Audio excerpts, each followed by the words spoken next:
prudent man that, I refuse to believe it's anything else until I start seeing more actually happening. The closer it gets, the more I'll know. Now, I'll tell you, there's some things that really confuse me. Why is NASA just kind of ignoring it? And it could be that within the next couple of months that the major news stations will start covering this thing. Maybe NASA will put out some information. But right now, they're just mum. They've got 1,300 observations on this thing. As far as orbital elements, you can't tell me that they cannot tell me how big it is. They got radar they can see that far. They take radar and measure asteroids. So why can't they take one of their pieces of equipment? Actually, it's an array of radar. They look at it from different places around the world, and they put the images together. There's no way that NASA does not know how big this thing is. By golly, put it on their webpage, and it'll shut me up. Are you holding your breath? No. But no, in August I expect things to pick up. It's just going to get chaotic if it's anything other than a comet. That's all I can say. Time goes by, it's going to get progressively worse. That's it. It's just going to get worse. And Ed, what's your last thoughts on it? Well, I believe if anybody's planning on getting prepared, they should by August 1st. I believe supplies might be in short supplies. We never know when we're going to have geomagnetic problems here, and we don't have electricity anymore. I always have that in the back of my mind, and who's going to deliver anything?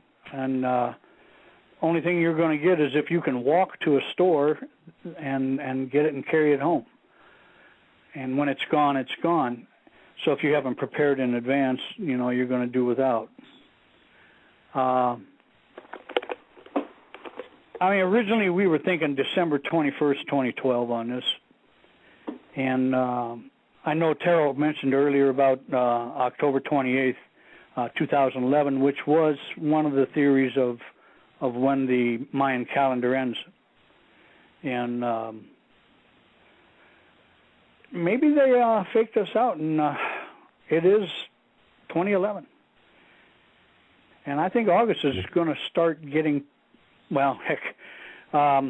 people get nasty toward that time of the year anyway because they're tired of the heat, tired of the humidity, especially back east here. Anytime they ever had a riot in a major city, it was during that time period. Yeah, it gets hot and sticky. Yeah, and people get aggravated at each other, and they're just in a horrible mood. And then on top of this, we're going to have a whole big bunch of mess going on. And then going into September, oh boy.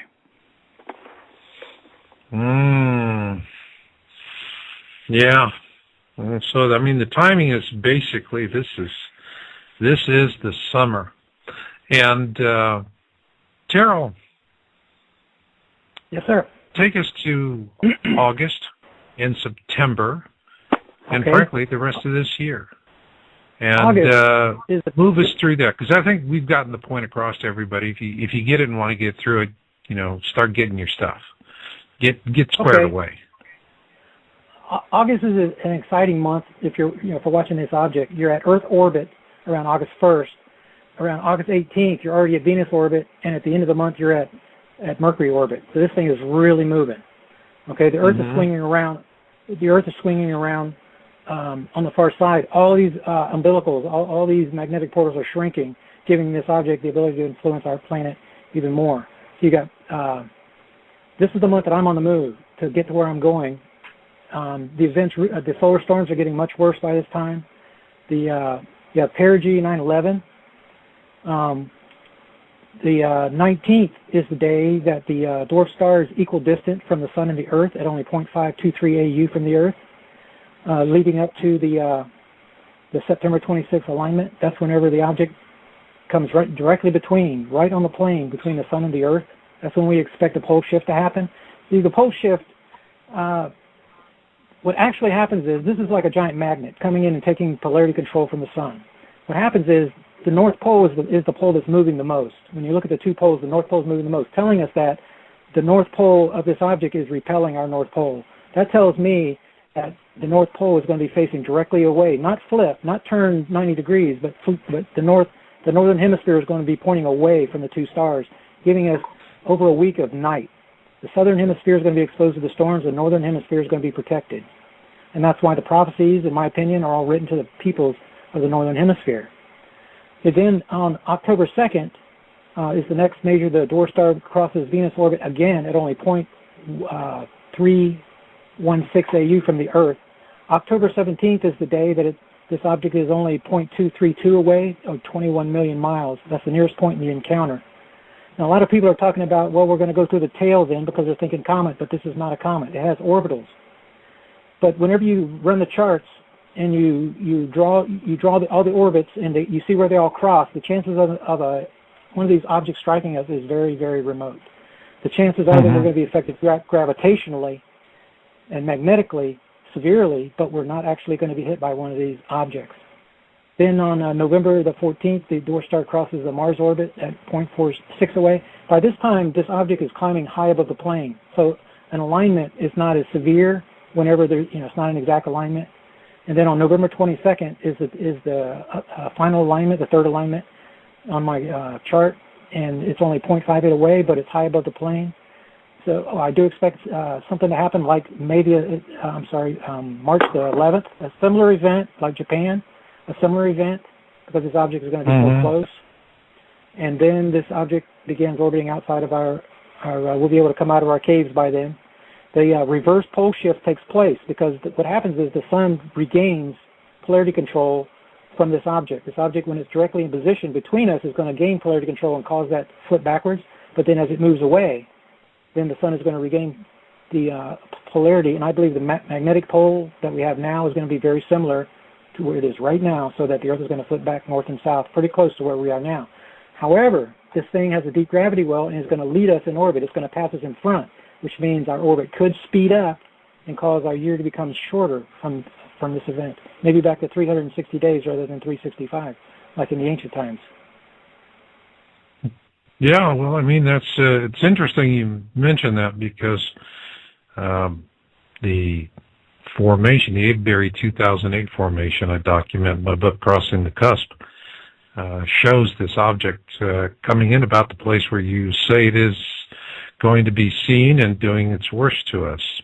So there's an awful lot of convergence. But in general, I think for the listeners out there, to sort through all of this, there's a lot of injected confusion, and the problem with all of this injected confusion in the topic is that it just gets one foot nailed to the floor.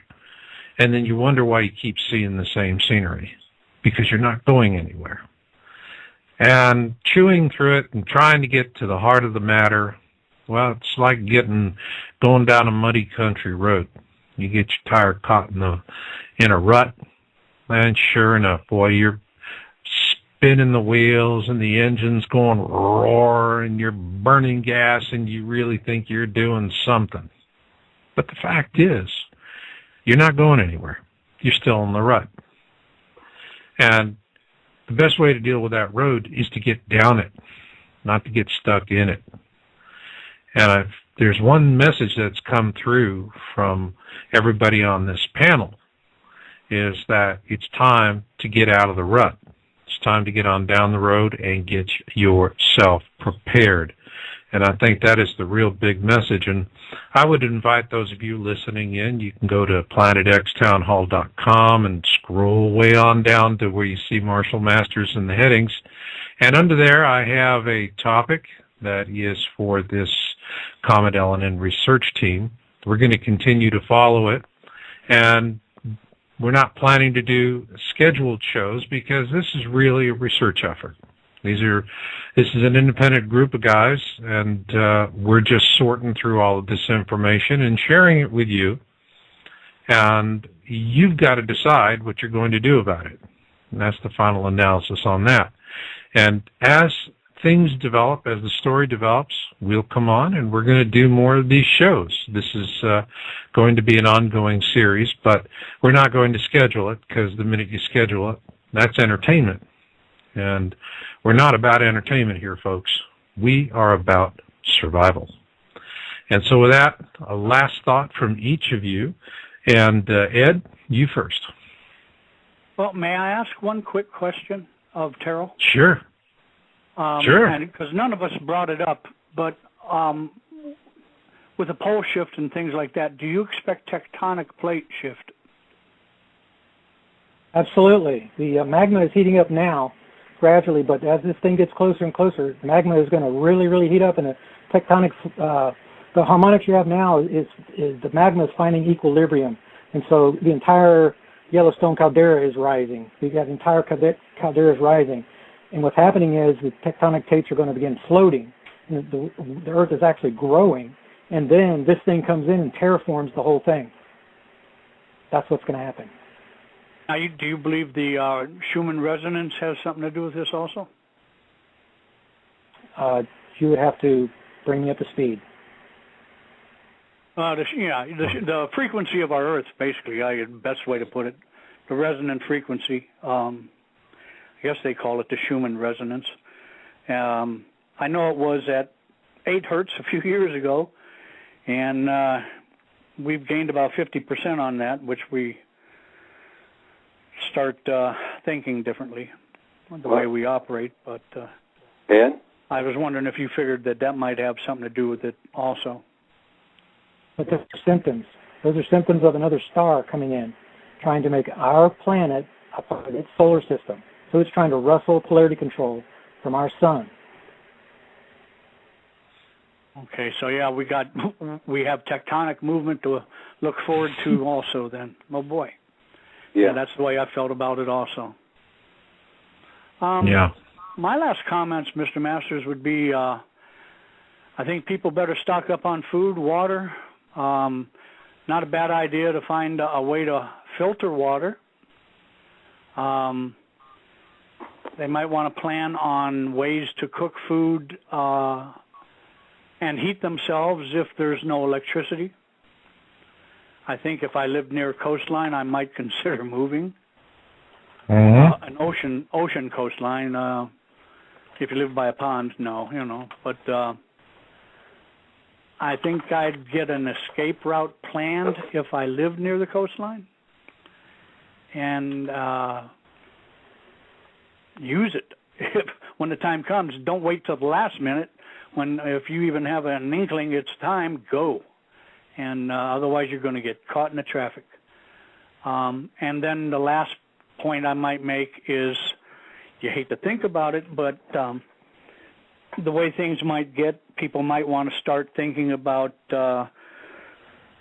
self-defense and weaponry. Yeah, and that's going to even get more difficult in time. Most important thing with that is keep it simple, because it's going to be real hard to find a gunsmith. Yeah.